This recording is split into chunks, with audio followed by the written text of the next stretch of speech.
दोस्तों, क्या आप भी अपना खुद का बिजनेस शुरू करना चाहते हैं? आज मैं आपको बताऊंगा कि किराने की दुकान कैसे खोली जाती है, इसमें कितना खर्च आता है, क्या-क्या सामान रखना चाहिए और इसे सफल कैसे बनाया जाए।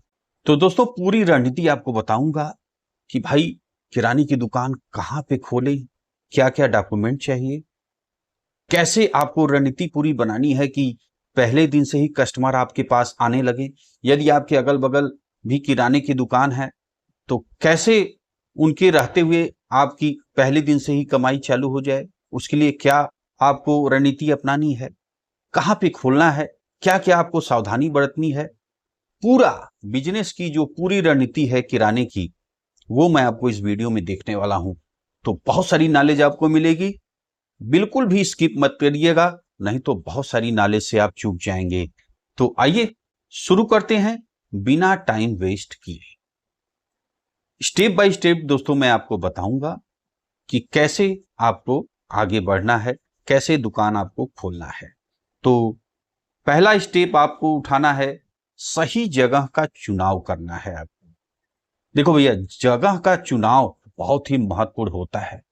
अगर इसमें आप चूक गए तो आपको नुकसान उठाना पड़ सकता है।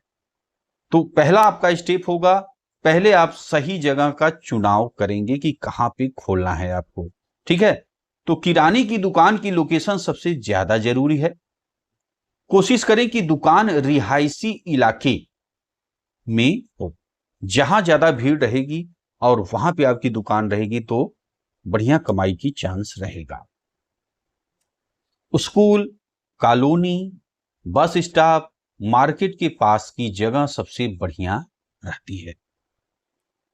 दुकान के बाहर ग्राहकों की पार्किंग या खड़े होने की जगह भी होनी चाहिए। ध्यान दीजिए, जो कई दुकान मैं देखता हूं किराने की, जो सामने उनकी जगह ही नहीं है। कई बार तो मैं खुद देखा हूं कि मुझे कुछ सामान लेना है तो मैं वहां पे पसंद करता हूं जहां पे थोड़ी मेरी जो गाड़ी है, मोटरसाइकिल है, जिससे भी मैं गया हूं सही कर सकूं, आराम से सामान ले सकूं, है ना। वहां पे सामने थोड़ा स्पेस हो तो वहां पे मैं ज्यादा पसंद करता हूं, या कोई भी कस्टमर हो तो थोड़ा सा वो जगह चाहता है ना। तो कई दुकानें मैंने देखी जो कि हैं तो एकदम बिल्कुल मार्केट में, लेकिन जगह नहीं है उनके पास, सामने कोई गाड़ी नहीं खड़ी कर सकता। तो कैसे कस्टमर रुकेगा? तो कस्टमर क्या होगा, उसका प्रभाव क्या पड़ेगा, कस्टमर हो जाएंगे कम।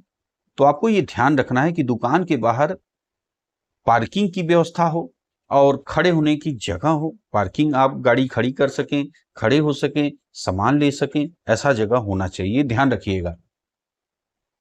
तो जरूरी चीज ध्यान रखें, सही जगह, ज्यादा ग्राहक, ज्यादा बिक्री। ये रणनीति आपको बिल्कुल ध्यान में रखना है, जरूरी चीज है। सही जगह रहेगी तो ज्यादा ग्राहक होंगे और ज्यादा बिक्री होगी तो माल भी ज्यादा पाएंगे।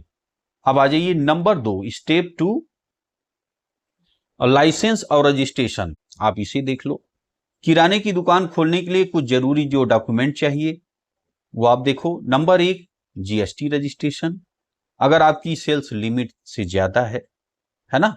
दूसरा, FSAI लाइसेंस, खाने पीने का सामान बेचने के लिए आपको ये लाइसेंस जरूरी होता है। दुकान और स्थापना लाइसेंस, है ना। बिजली, पानी और रेंट एग्रीमेंट के डॉक्यूमेंट, अगर आपका खुद का है तो कोई बात नहीं, अगर रेंट पे है तो रेंट एग्रीमेंट चाहिए डॉक्यूमेंट। ये डॉक्यूमेंट आसानी से आपको ऑनलाइन और लोकल नगर निगम से मिल जाएंगे। अब आ जाइए स्टेप नंबर 3, तीसरा कदम आपको क्या उठाना है, निवेश पे, इन्वेस्टमेंट। आपकी कितनी खर्च होगी?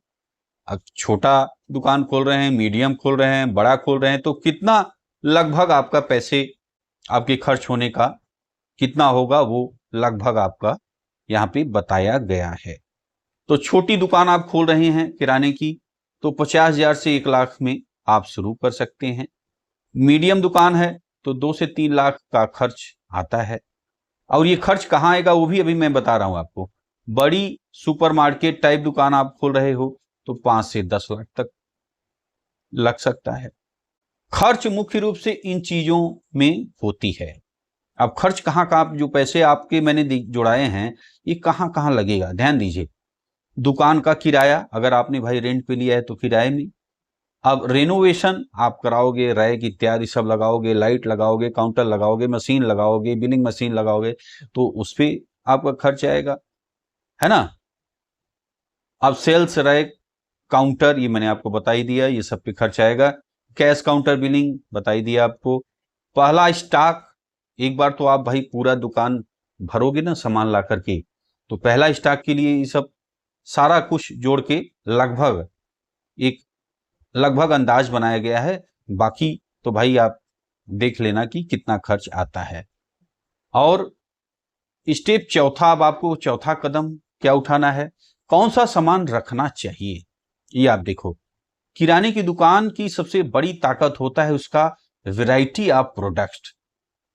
भैया ये बहुत महत्वपूर्ण चीज है, वैरायटी ऑफ प्रोडक्ट्स, इसको आप विशेष ध्यान रखना है। क्योंकि आप खुद ही देखते होंगे, अगर कहीं आप किसी दुकान पे जाते हैं और कुछ सामान आपको मिले, कुछ नहीं मिले, और कुछ दुकान पे आप जाते हैं जहां हमेशा सारी सामान आपको मिल जाता है, भले आपको थोड़ा घर से दूरी पड़े, तो आप सोचेंगे यार कि वहीं पे चलते हैं, सारे सामान मिल जाएंगे, है ना। तो ये आपको ध्यान रखना होगा कि सारी वेराइटियां जो भी आपके घरेलू से संबंधित चीजें हैं, खाने पीने की हैं, वो आपके पास उपलब्ध हो। रोजमर्रा का सामान जैसे आटा, चावल, दाल, तेल, मसाले, ये आपके होनी चाहिए दुकान में। आपका पैकेज्ड फूड जैसे बिस्किट, नमकीन, चिप्स, चॉकलेट इत्यादि होनी चाहिए। डेयरी प्रोडक्ट्स जैसे दूध है, दही है, मक्खन है, पनीर है, ये होने चाहिए। ड्रिंक्स में आपको जैसे कोल्ड ड्रिंक्स है, जूस है, मिनरल वाटर है, ये सब होनी चाहिए। पर्सनल केयर जैसे साबुन, शैम्पू, टूथपेस्ट होने चाहिए। होम केयर जैसे डिटर्जेंट, क्लीनिंग प्रोडक्ट्स, ये होने चाहिए।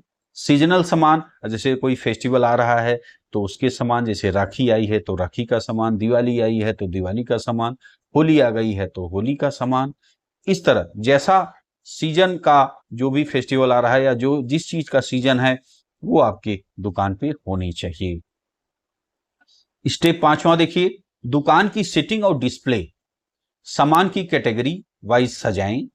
ऐसा नहीं कि सब एक ही जगह मिक्स कर दो, आप एक पूरी कैटेगरी बनाओ। जैसे साबुन एक जगह आपके होने चाहिए, स्नैक्स एक जगह होनी चाहिए, है ना। तो जो आपने रैक बनाई है, ऐसे आपका अगर कस्टमर आप आता है, देखता है, तो हर सामान अलग अलग आपका दिखना चाहिए, है ना। ग्लास के सेल्फ्स और अच्छी लाइटिंग होनी चाहिए, से दुकान आपकी आकर्षक लगेगी। काउंटर के पास छोटे छोटे प्रोडक्ट, ध्यान दीजिएगा इस पे लोग चूक नहीं करिएगा। काउंटर के पास छोटे छोटे प्रोडक्ट जैसे चॉकलेट है, टूथब्रश है, बिस्किट है ना, रखें। खाने पीने की चीज रखें, टॉफियां ये सब हैं, रखिए। बच्चे भी साथ में आएंगे तो फट से आपको कहेंगे और आपका सेल होगा। और बड़े लोग भी होते हैं तो खाने पीने की चीजें हैं, बिस्किट है, कोल्ड ड्रिंक्स है, और मतलब जितने भी खाने वाली चीज हैं, बस ऐसे काउंटर के अगल बगल सजा के रखिए, तो आपकी देखेंगे कि बिक्री बढ़ जाएगी। साफ सफाई हमेशा बनाए रखें। स्टेप, आप छठवां कदम आप देखिए, सप्लाई और होलसेल से जुड़े। शुरुआत में लोकल होलसेल मार्केट से सामान लाएं, बाद में कंपनियों के डिस्ट्रीब्यूटर से सीधे डील कर सकते हैं। हमेशा कई सप्लायर से कनेक्शन रखें ताकि स्टॉक कभी खाली ना हो, है ना। दो तीन जो माल जहां से आप उठाते हैं तो ऑप्शन बनाए रखिए। कभी कभी होता है उनके एजेंसी में नहीं है, डिस्ट्रीब्यूटर के पास नहीं है, होलसेल को पकड़ के रखिए कि माल आपका तुरंत लगा रहे, है ना, कमी ना आए। और देखिए सातवां स्टेप क्या है, ग्राहकों को आकर्षित करने के तरीके। ओपनिंग के समय छोटा डिस्काउंट या ऑफर रखें। अब जब ओपनिंग कर रहे हैं तो क्या दिमाग लगाना है वो ध्यान दीजिए। ओपनिंग के समय छोटा डिस्काउंट या ऑफर रखें जिससे कि हलचल मचे, है ना। और ग्राहकों को फ्री बैग या छोटे गिफ्ट, है ना, वो आप दें। अपने इलाके में होम डिलीवरी सर्विस शुरू करें, है ना। बहुत सारी महिलाएं होती हैं जो कि दुकान पे नहीं पहुंच पाती हैं, है ना, तो आप होम डिलीवरी सर्विस भी शुरू कर सकती हैं। और ऑर्डर के लिए आप जो है व्हाट्सएप से जोड़िए ग्राहकों को, व्हाट्सएप पर ऑर्डर सिस्टम डालें, लोग सीधे घर बैठे सामान मंगवाएं। इस तरह आप व्यवस्थाएं करिए, ठीक है। तो कस्टमर आपके जो घर वाले हैं वो भी कस्टमर बढ़ जाएंगे। एक्स्ट्रा टिप्स वो आप समझो, हमेशा फ्रेश और अच्छा सामान रखें। ठीक है, बढ़िया ताजा सामान रखें, आप नया नया सामान रखें। ग्राहक से मुस्कुरा कर बात करें। कस्टमर रिलेशन सबसे बड़ा बिजनेस मंत्र है। ये देखो भाई, डायरेक्ट सेलिंग है, तो ये आप ग्राहक से कितना विनम्र हो के, कितना मीठा आप बोल सकते हो, कितना मुस्कुरा करके आप बोल सकते हो। कस्टमर कुछ 4 बात सुना के भी गया तो आपको जवाब नहीं देना, आपको मन में बस बोलना है कि भैया जब भी अच्छा हो चाहे खराब हो, आप सीधा मन में अपने मन को समझाओ कि धंधा है, सब कुछ होता रहता है, धंधे में चलता है ना। तो कभी भी परेशान नहीं होना है, न तो कस्टमर को जवाब देना है, बस अपना फिट रहना है, मस्त रहना है और बोलते रहना है, धंधे में सब होता रहता है, धंधा है, धंधे में होता रहता है। ऐसे ये आपको कभी चाहे आप ज्यादा कमाई करो तब भी बोलो धंधे में ऐसा होता रहता है, कभी आपको कोई कस्टमर 4 बार सुना के गया तब भी बोलो धंधा है, ऐसा होता रहता है धंधे में, है ना। तो ये चीज हमेशा ध्यान रखिएगा और मस्त रहना है। जब आप खुद खुश हैं, मस्त हैं, तो भाई आगे से जो भी आएगा उससे भी आप खुश होकर मिलेंगे, मस्त रहेंगे। चाहे नुकसान हो तब भी आप कहिए धंधा है, धंधे में सब होता रहता है।